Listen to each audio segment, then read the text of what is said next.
Good evening, everyone, and thank you for joining the online member induction using a portable radio.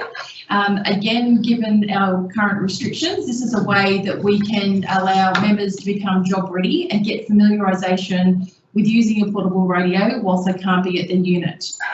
So we're just going to run through what we'll be looking at tonight.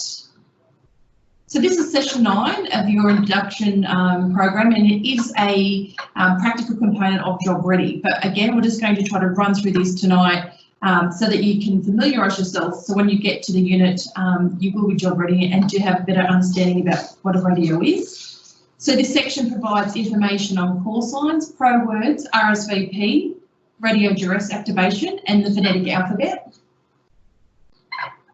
We'll also look at pro words and their meanings,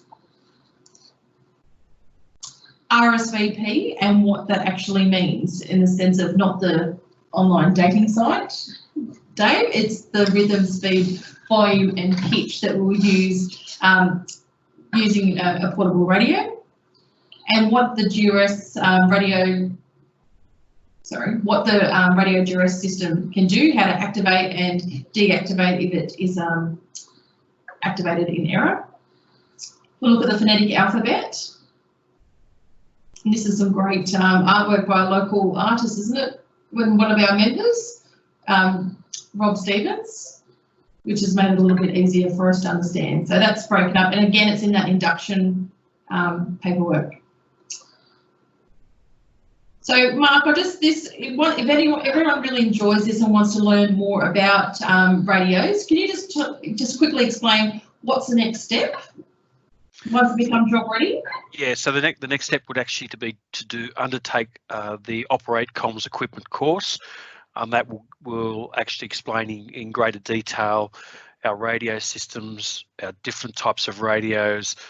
It'll actually expand on some of the items that we've covered in part of the intro, and will certainly give you a better and more fuller understanding of our radio equipment. Okay, excellent. So, and you just have to do job ready to be out. That's the only prerequisite? Yes. Yep, and that's a face-to-face course, isn't it? Yes, correct. Okay. And if you're a new member, that's something that you'd probably discuss with your unit commander to get yourself on one of those courses. So that's correct. Yes. Yep. Okay, so I just want to say a special thank you to Craig Ronan for facilitating tonight's session, and also to his lovely assistant, David Rankin. Otherwise known as Del Wenderland. And a special thanks to Frank Turner, who's our unit commander from Liverpool Plains, for his continued support logging in each week to our online sessions, and for Mark Darling for your participation as well. So Mark, for those who don't know, is from the training team. So thank you very much. Pleasure. Thanks, Kerry. Pleasure.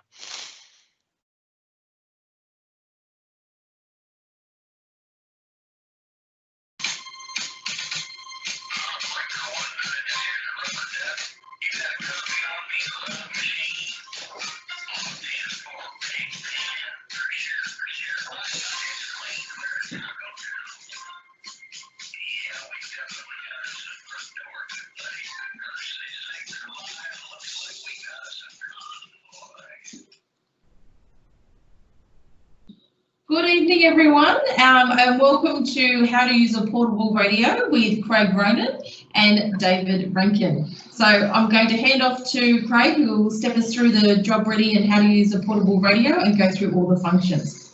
Thank you, Craig. All right. Good evening, everybody. Good evening. Good evening. All right, tonight we're going to learn about how to use a portable radio. Everyone, there's two types. Most units would have the yellow radio. Can everybody see me on the camera? Can everyone see the camera? Yes. Okay. Can everyone see that I'm holding a yellow coloured radio in my right hand, a portable radio? Yes. Yes. Right. In my left hand, I'm holding a green radio. Now, you need to go back to have a look at your unit. You might have a mixture of these, or some of these and some of these. It depends each unit is a little bit different. The radio is a little bit different, but some units have these ones and some units have these ones, but they do the same thing. They practically do the same thing. They're called a portable radio or a handheld radio, and they're different to the radios that you have in your vehicles that are mobiles. So I'm comfortable with that? Yep. Copy that. Yes. Okay, now the important thing to remember with these radios are these are very important aerials. They cost a lot of money to replace. You do not use the aerial as a handle. As you can see I'm doing there or there. Please avoid doing that because they are very sensitive. They're full of copper wire, and if you do bend them or break them, you won't get reception, which means the radio is not working properly. If you're out in the field, you want maximum reception and transmission to be able to send and receive a message. So the golden rule is they're aerials, not handles. You might see that this radio has a microphone built into it, a speaker and a microphone, and this one hasn't. Now, there's, again, you need to go back to your unit and have a look and see which ones have got microphones and which ones haven't. They do the same thing, but for some were issued with portable microphones and some weren't. So we've got a combination of both. So what we're going to play with tonight are the green radios. Okay, now the first thing to remember is the battery. Now the battery slides out of the back and all units have battery chargers. The battery is exactly the same for the yellow one and the green ones. And you have a battery charger which you should be putting those into and keep them fully charged. They're a nickel-cadmium battery, which means they don't retain a memory, which means you can leave them on charge all the time and they're basically ready to go. And the first thing you do is you slide your battery in and click it in the back. Can everyone see how I'm doing that? Yes. Right, and that's your battery. Michael, sorry, Craig, just to point out, there's two buttons at the bottom. You've got to press to get them out. Yeah, just to Thank you, David. help them click out. Yeah, release those two buttons and it will slide in and out. That's it. I have a question. To get those out, are they fairly tight or do they come off very easily? How do they how does it work? They're fairly easy to push in. So they're just located on the outsides here, on both sides, and it's simply a case of squeezing with your thumb and middle finger, and they just come out. Okay, right. So would I be best to, when I get back to my unit, just have a bit of a play with it, just to feel? Yeah. The best way to do this is actually pick up a radio and have a play with it. You won't break it. We'll talk about using the radio shortly in the channels and the protocols, but if the radio is switched off, take the battery on and off, Mark, that's right, just have a play with it and get used to using the battery. Okay. And putting the battery in. Now, as I said, we've got an aerial, we've got our speakers. Now, if you go to this switch here, so the radio is facing me. The big knob on your right-hand side, my right-hand side, is the on-off switch. So to turn the radio on, you turn that, and that's also the volume switch. So if you can see there, if you hold the radio, you can see that the camera, turn that on, you see that the screen actually lights up. If you could just hold the just a little bit higher, I'm just not quite seeing that. That's excellent, thank you. Yeah, it's an LED light and it lights up and gives you the channel, and we'll talk about the channels, etc. And if you look at the radio, at the top of the radio near the on-off button, there's a little screen there as well that lights up with the channel that you're currently on. Great. Okay, so that is the on-off switch.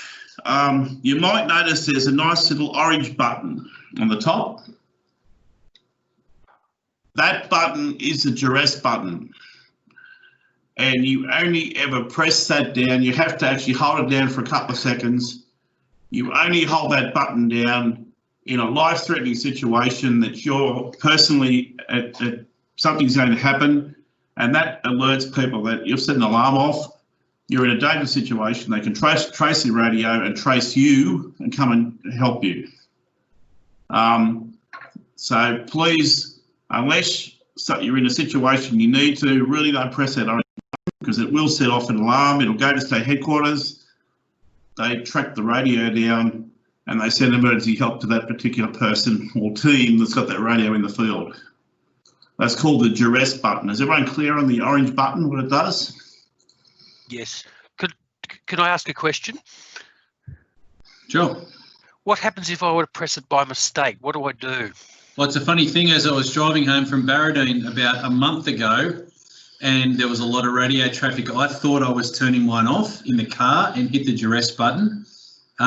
First of all, a statewide alert will go over that a duress button's been activated. Secondly, they will try and contact the vehicle that you're in or the radio that you're on, asking you to respond to that duress call. Now, I was in a vehicle which had a different call sign to what was Macquarie 16 instead of Western 21, since the transformation had been changed. So they were calling me and I had no idea that it was actually me they were calling. So they then rang the office here in Bathurst and had them call me on my phone to make sure that I was actually aware that I'd in fact hit the duress button in the first place, and B, to answer the call from state operations. If you touch the duress button once, it shouldn't activate. You actually have to hold the button in for a number of seconds for it to activate. Which I did, because I thought I was turning it off. Yeah. It's not the on-off button. It's simply an emergency button. So if you just brush it, accidentally touch it, it shouldn't go off. But if you hold it down for 2 or 3 seconds, it will go off. It will. And it did in my And they do go off. It happens all the time. People accidentally set them off, but you basically learn you don't touch that button unless you're in a life-threatening situation. Yeah. Okay, is everyone comfortable with that? That's great, thank you. Right. Now, the radio has a number of buttons. We call it the push-to-talk button, the PTT button. They have, this is on the side, is the first push-to-talk button, and the second one is actually located on the microphone. And David's demonstrating that now. Okay. I'm comfortable with the push-to-talk buttons. Frank, you okay with that? Certainly. Yes, I know where they are and what they do. Yeah. And that's basically all the buttons that you really need to know about to be able to pick up the radio and use it. You know how to turn the radio on. You know how to talk. We'll send a message shortly, and you know what the duress button means. As we'll move on now, and we're going to teach you about the radio channels. Now, the radio, I don't know what channels you use in your specific area, but as an exercise, go back to unit one night or get your handheld radios and look at what channel you actually operate on. And tonight we're going to be operating on zone 1, and we're going to be using the state ops channel for our little radio exercise. And if you can see your screen there, it actually tells you what channel you're on. Can you see that? Is that high enough? Can you see the screen of that? Oh, that's great. Thank you, David. I can actually see that. Yep. Okay. Thank you. Great. Right. So what we do, we're going to have a quick talk about call signs now. It's all right to be able to know who's a radio, but we need to talk about call signs. Does anybody out there know what we mean when we say call signs?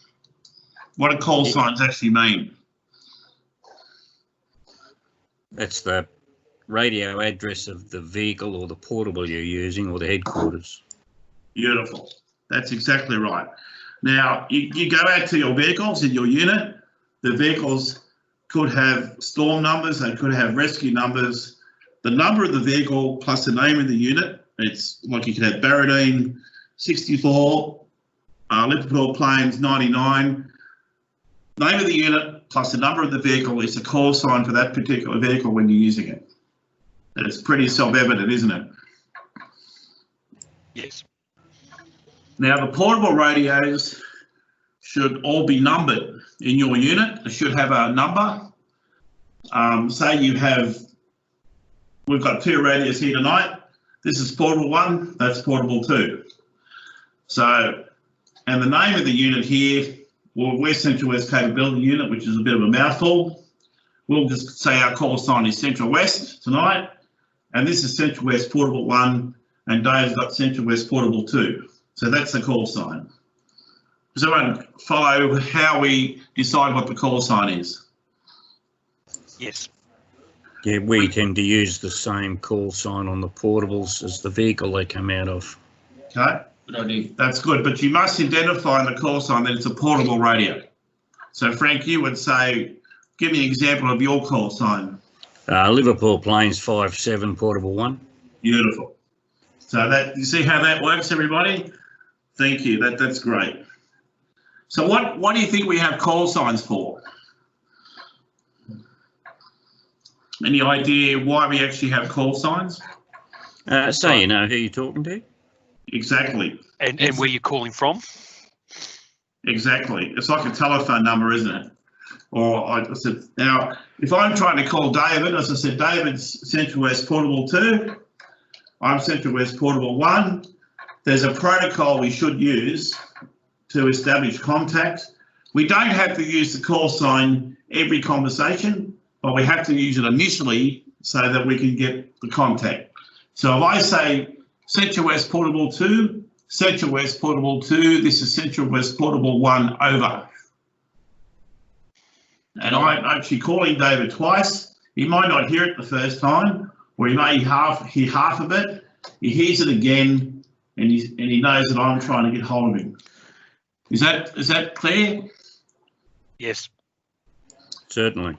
And typically I would then probably respond, this is Central West Portable 2, go ahead Portable 1.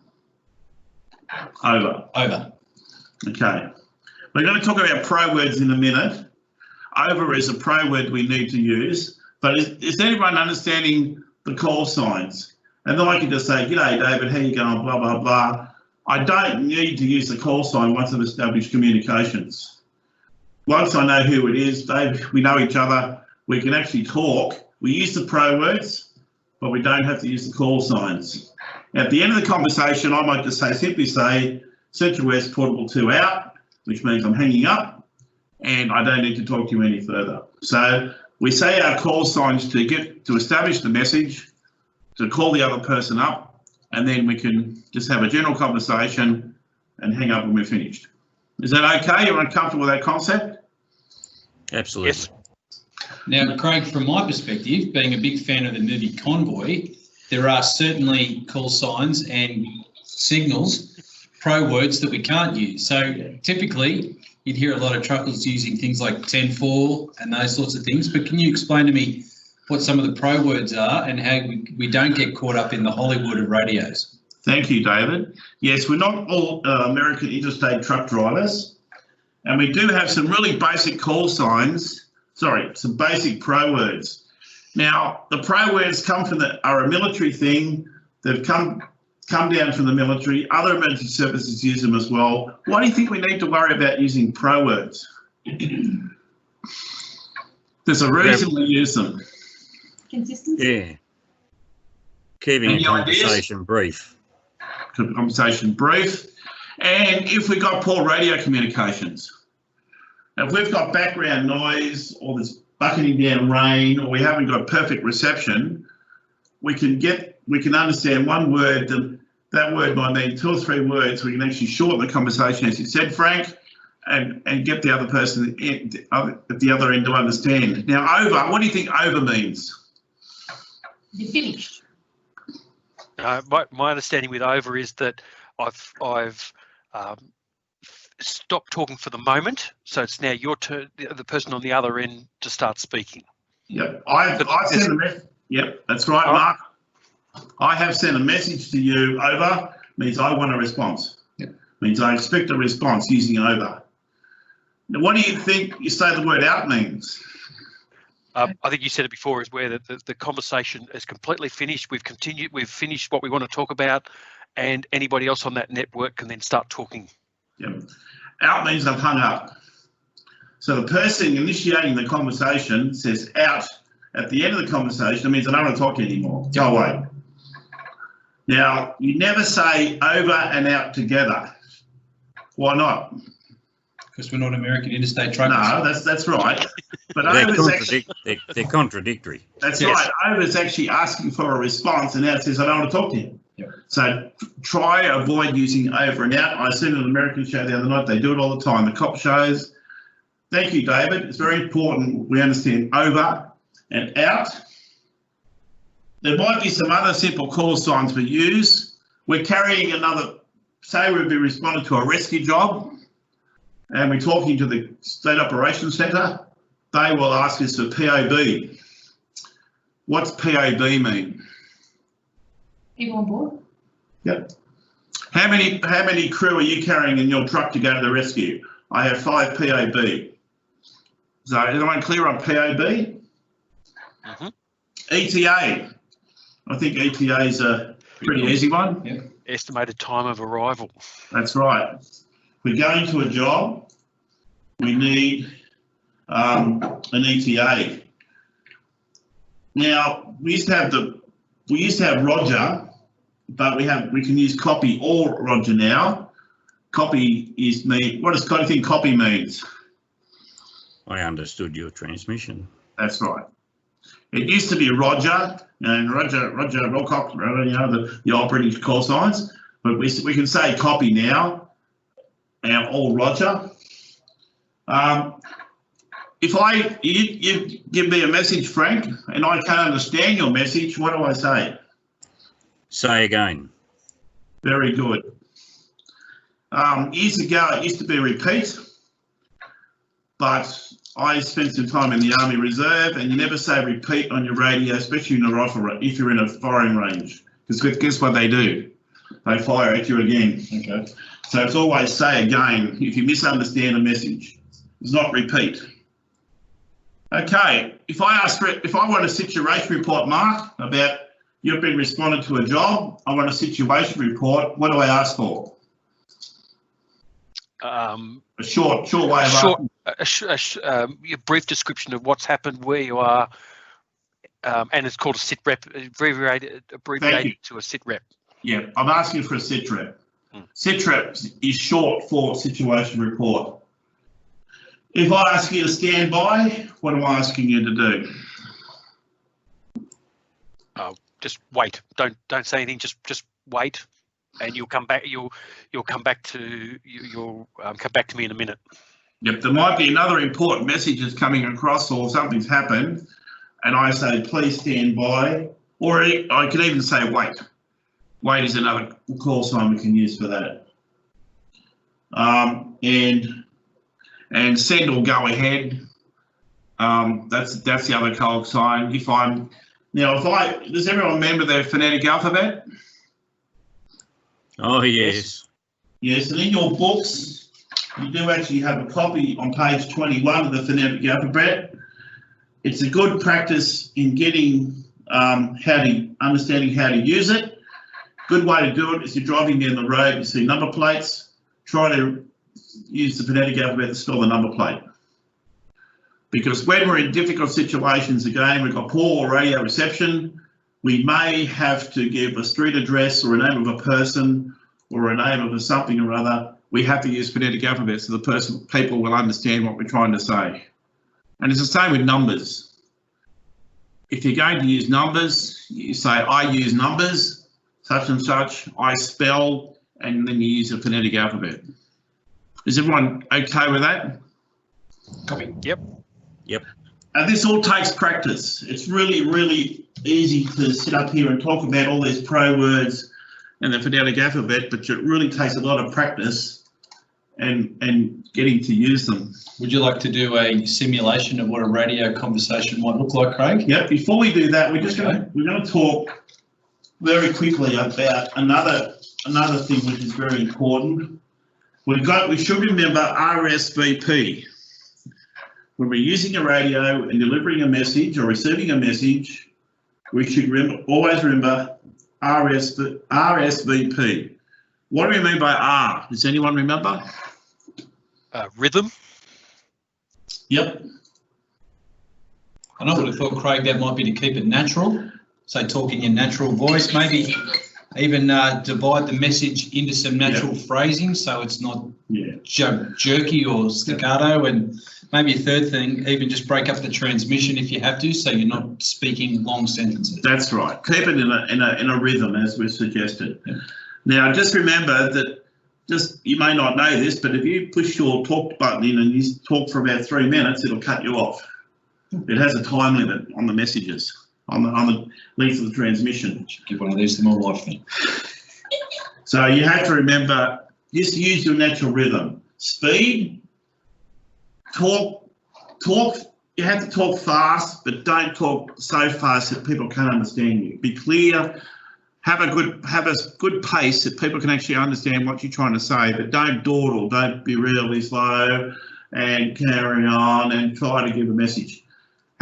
You learn this with practice. I imagine too, Craig, maybe we've got to think also that there could be someone at the other end taking a note or a message down of directions. So maybe always remember that speak at a speed that will allow them to take that message down without having to ask you to repeat the message, to repeat the conversation. That's right, David. That's exactly right. Volume. You can talk really quietly on the radio because no one can hear you, or you can talk really loud and you don't need a radio, or you just have hold the microphone far enough away from your mouth and talk loud enough that people can hear you on the other end. Craig, it's interesting to hear, while we're travelling around with work, we have radios in our cars, and oftentimes you can hear people talking so loudly it creates distortion in the microphone, and state operations often find themselves having to ask for that message to be repeated. So just remember, the louder you talk, sometimes distortion can come through the speaker. Yeah, and that's exactly right. And you don't have to yell. I'm bad at it. If I get on a mobile phone, I'll talk louder if I'm on a mobile phone. Some people do it with radios as well. You don't have to, but you do. So you've got to be aware of that. And the last thing is pitch. Women are the best radio operators because they have a good pitch in their voice. Men aren't. Men go from one extreme to the other, but ladies are really good as radio operators because they have really good pitch in their voices. I read during my job ready training that sometimes it's maybe as a man to bring your pitch a bit higher, bit of Darryl East-like work maybe, just to get it up there a bit higher and get so people can hear you. Is sometimes was what I was taught during job ready as a good way of making sure that gets across. Yep. I don't know.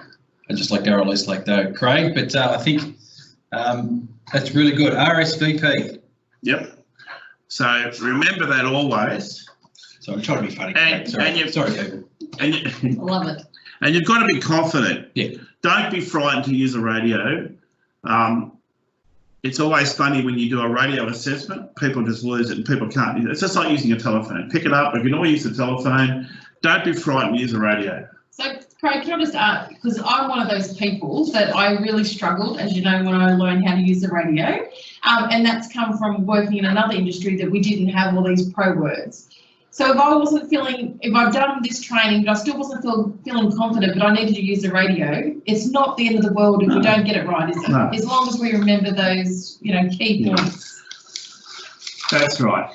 Now, you've got to remember... Sorry, Mark. I was going to say, from personal experience, I've got onto the radio and I feel like a blubbering idiot and I've had to stop, think, and then start it again. So, and it's not the end of the world. You're right. I agree.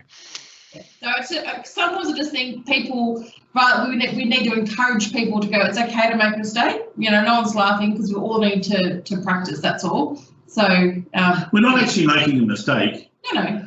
We just learn from the experience. And next time we have a little debrief at the end of it, what I did differently, and you do it. It's not a mistake. We're all nervous. You could have the adrenaline pumping, Kerry. Yep. If you're really under the pump and you've got to get an urgent message out, it happens to all of us. And can I just say, one of the biggest hints that I've got from Brent Rendell that we know from Blaney is I actually put what I needed to say on a little post-it note. So when I would get into the vehicle or if I needed to, and I just would start practicing, and then I could read it, so I knew that I wouldn't make a mistake. But that was really helpful, just to get the order right. Very good. Now, the thing we must remember about using a radio is someone is probably listening to us. State operations, typically. Not only state operations, these radios are part of a thing called the Government Radio Network, GRN, and the GRN is used by other emergency services around the state, and they monitor all the traffic. So what shouldn't we do when using a radio? Swear. Swear, thank you. And people have, and say inappropriate things. Okay, we need to be careful of what we're using the radio for. And if you do swear on the radio, and it will get out somewhere. It could be a simple mistake, or it could be deliberate. We'll have to deal with the indication. But please don't swear on these things, because other agencies, not only SES, the Government Radio Network people actually monitor the traffic on this stuff, and they work out who's saying what to whom and everything else. Craig, I've also unfortunately heard, while I've been travelling around, some people accidentally perhaps giving descriptions of scenes that they're attending, maybe road crash scenes, and they're describing that scene to another truck who's also attending it without realising the graphic nature of some of the things they're describing and to the audience they're going to. So just be careful about the tactfulness of using that radio, especially when turning up to road crashes and those sorts of things where descriptions may not be warranted publicly. Unfortunately, this stuff can be scanned by people with scanners, CB radio people that have scanners, and they can hear our transmissions. Police have the GRN, but they're going, I believe ours will be soon, but theirs is encrypted. Ours will be encrypted one day, where it be, but people are listening to us, so you really need to be conscious of what you're saying. Absolutely. And as David said, if you're sharing confidential information, don't. Best way is to ring person on the phone and do it over your mobile phone if you have coverage. If not, come up with some sort of pro word. Yep. I've been in land searches at O'Brien where we've found a deceased body, the person we're looking for, and rather than get on the radio and blah, blah, blah, we had a pro word. I think we found the broken bottle. And the police knew straight away what we were doing, and they went down, and that's it. So the broken bottle was obviously the person. Yeah, but it just maintains some decorum over the radios. Yeah. But we are professionals. We are an emergency service, so we have to maintain that momentum. Yeah. So is everyone comfortable with pro words and why we use them and how we use them? Yes, that's great. Thank you. And this again is something you need to practice, and you can do this at the unit.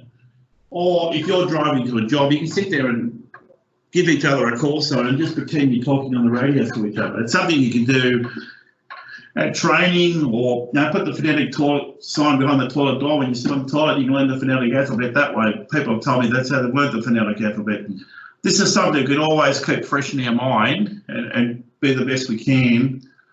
Although we rely on mobile phones more and more, we should be using radios, not only mobile phones. Especially when mobile phones go down, the GRN is the only source we have for comms. We need to be using it properly. Great. So any questions about what we've talked about so far? We tend to use radios quite a bit because we have a lot of dead spots for mobile coverage in our area. That's right, Frank, and that's why they're good. Now these radios, you obviously you're just getting a very basic introduction to a portable radio tonight, but these radios have the function we can actually use them like a mobile phone. I'm not going to demonstrate it because it's more advanced, but just so you know, I can actually call up David like a mobile phone, and now no one else can hear me. It's only David. We can have that conversation. So when as a new member of the SES, you settle in, you do your Operate Communications course, you'll learn more features about these radios. But we try to keep it really simple tonight, so you can pick one up, know what it is, and go, oh, I can use it. Now, it's very hard to teach you how to change channels, but I might give David hold up while I talk. You just want to hold up the screen. I've actually zoomed it in as well, Craig. And right. Dave, so you. Now, can everybody see the screen of the radio? Yes. On the top left-hand side, you've got the time. It says 1859, and you've also got the signal strength with the aerial. See the little aerial there? That's actually giving you the signal strength. Yes. On the right-hand side of that forget all the other buttons. On the right-hand side, you've got a little battery, and that tells you how much battery you've got left. Okay, and if your battery goes flat, you get a very loud beep, beep, beep, beep, something like that, and it tells you know that your battery's gone flat. So the thing that's flashing on the screen, do I have to worry about that? No, not at this stage, no. Okay. You'll learn more about this later on, but we're trying to teach you the real basics at the moment. You've got, see how you've got zone, channel, location at the bottom of the screen, and you've got a button there with 1 dot, 2 dots, and 3 dots. I can just see it. Yes. Okay, if you press 1 dot, 2 dot, 3 dot. Okay, press the 1 dot button there. And you can see there that you actually can start to pick your zones. And we're going to leave it on state coordination. And if you press the little house button under the 1 button, it actually puts it back on, locks it in. Ready to see how that happens? Yep. The 2 button will help us select a channel. And we're going to leave it on, you can have a selection there. We're going to leave it on Ops 1, and we just press the house button, and the house button will lock it in. And if we press the button with the 3 dots, it says location, and that gives us our latitude and longitude. So if you're stuck somewhere in the bush and you don't happen to know where you are, that's very useful information in case you're somewhere. And you just press exit and you go back to the main screen. Oh. Sorry. Now you need to go back to the unit and find out specifically what channel, what zone and what channel you use. Because this is, if we're doing the training specifically for Bathurst or Liverpool planes, we know that channel, but because this is being done for a wide area, that's something, that's some homework. You can go back and chase it up at your unit. Is everyone comfortable with that? Yes. Now the reason we have the screen at the top is that if you've got the belt loop on and you're out in the bush and you're working the radio, you don't have to take the radio off to look at the channel. You can just see the channel. Oops, I'm on Ops 1. You can actually see the channel on the top of the screen near the on-off button. Yes. Okay. It just saves you having to take the radio off and potentially dropping it by accident. You know what channel you're on. You can have a quick call. Is everyone okay with that? Yes. Yes, thank you. All right. So what have we talked about? We basically ran very quickly through parts of the radio. What's this? What's this thing? What's that part I've got my finger on? Aerial. It's antenna. Antenna. Yep. Aerial. And what isn't it? A handle. Thank you. Because they are very delicate, and as I said, they're full of copper wire, and they're very very delicate. So on-off switch. Where's the on-off switch? And the volume knob. Yep, the volume knob. Very good. Now the orange button. Only to be pushed in emergencies or in an emergency situation. Now, but don't, otherwise leave it alone. Yeah. In saying that, if you happen to press the duress alarm, you do the opposite of what you did. So if you went in and pressed it, you go back in and unpress it to turn it off. That way it deactivates it. Yep. So you'll know, I wish we could demonstrate it, but I won't, because I'll get shot by, say, headquarters. We should be able to demonstrate it so people know, but if you do hold it down, you will know the radio will go berserk and it'll set other radios off around, but simply to hold it back down and unactivate it, it'll switch it off. So it'll reverse what you've already done. So there is this, don't try to do that to test it, but it does, believe me, it does work. And we talked about the batteries, and these radios, as we've designed, can be kept on charge all the time at the unit in the battery bank, and when you need them, you can take them out. Now these radios, just for your information, have these green ones have other emergency service channels in there, so we can talk to helicopters and other emergency services, but that'll ongoing training how to use all that. But just be aware they're worth about $3,000 each, and they're not waterproof. And be very, very careful of them because they are worth quite a lot of money, and they're life-saving equipment because if you get stuck, that's your radio's your best friend to get you out of trouble. Mm-hmm. What happens if I were to drop it accidentally, Craig? Or drop? You would hope that it bounced and it didn't break. But if it breaks, you need to take it back to your unit commander and explain to the unit commander that it's broken, and it can be sent away, replaced, or get fixed. And again, what happens? Sorry, go on. You go, Mark. Yeah. I was going to say, what happens if I dropped it in water? Depending on how long you left it in the water, if you fish it out straight away, it probably wouldn't hurt it. But if you submerge it for a certain period of time, where it probably stuff it, you'd have to pull it out and see. But if it's been underwater, I would be sending it back to your zone office, contacting someone at zone, saying this radio has been impacted by water. We need to get it repaired and tested. And again, like the accidents happen. Oh, and yeah. provided that when the zone's notified, we just need to ensure that capability remains at the unit, so no one's going to get into trouble for accidentally damaging your radio. And I guess that's why I wanted to ask the question: what happens if it certainly wouldn't be the intent to drop it or put it through water, but I guess yes, you're right, Kerry, that there's that. I have seen a caterpillar run one of these over, and the tracks of the caterpillar do wonderful things to it. I think it was about 2 centimetres thin. Wow. But again, it was lost. It's an accident. Send it away, and it gets replaced. They're all insured. They're all accounted for. Now, there's something I didn't tell you that I'm going to tell you as well. I'll get my wonderful assistant here, Delvin Delaney, to turn it on and turn it off. And have a look at the button next to, have a look at the little light that comes on next to the duress button. When you turn it on, you'll actually see a red light come on. Turning it on. Can anybody see that? Just saw it. David, you might need to just drop it down a little bit. All right. Okay, I saw it flashing then. Yep, you can see it flashing. You see that, Frank?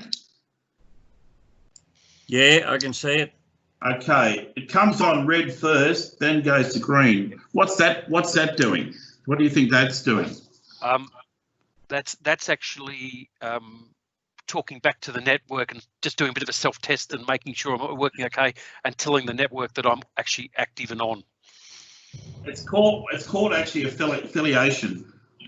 It sends a signal to the government radio network saying, "Hi, I'm a radio, SES, I belong to the SES, they paid my bill," because we rent these things monthly, we have to pay a monthly rental fee. And if the radio is legitimate, it will go green and we can use the radio. If the radio goes red, we can't use the radio. Sometimes these radios will get stolen, and it has happened. And each radio has its own unique ID. We can actually get it turned off at the government radio network. So whoever steals the radios, just got yourself a very good sinker, because it's not a radio. We get these deactivated and they will not work. So that's a security system to check that if we didn't pay our bill, it will tell us and we were in poo, but it just affiliates with the network. So it's a good idea that when you're playing with the radio and you're doing your operational readiness checks, it's just to check that it still affiliates with the radio. If it doesn't affiliate, again, contact zone and we can find out why that particular radio is not affiliating. Because we need it in the anger and we take it out and it's not working, we need to know about that beforehand. So, Craig, I'm not sure if I might have missed that, but is there like that simplex? Is that a channel that you can like practice on? Yep. If you're at the unit and you just think, oh, this is really good, I can turn it to simplex and have a bit of a practice with another unit member? There are there's government radio channels and there are simplex channels, yes. So what is simplex? Just channel. What does that mean? Well, simplex is talking basically radio to radio. So if I want to talk to, we're doing traffic control. David's on the intersection. I'm further up the road.